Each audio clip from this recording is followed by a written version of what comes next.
were there any concerns that the economy wasn't kind of taking the medicine quickly enough from the Fed and the promise of tax cuts?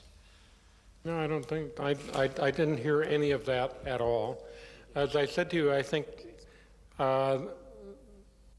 there's a great desire for all of us, including those of us in the U.S., that these forecast growth rates come true.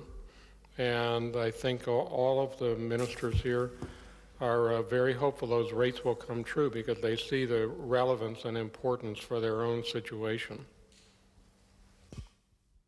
And in all candor, do you think that it's that there really is a chance to pull out this year, or will we be looking toward next year before we'll see signs of a recovery?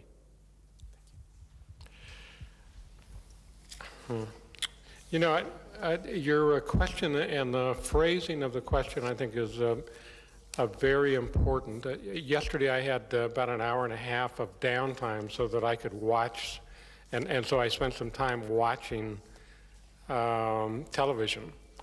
And I tell you, I'm so glad I don't have to do it every day, because the attitude of what's there is so shrill. And I think partly it's because there's such a huge demand for news that even when there's no news, there must be news. And if you look at the U.S. economy specifically, and you look at through the first 6 months of this year, the final sales of automobiles and light trucks is running at the second highest rate ever, only second to last year. And in fact, in the month of June, the U.S. rate of final sales, this is not production, final sales for cars and light trucks in the U.S.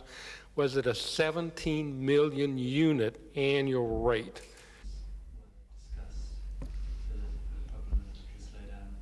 The Canadian economy is weathering the problems better, far better than most other economies. We've had our first quarter was twice that of the United States. Our job creation has been much stronger over the last 6 months.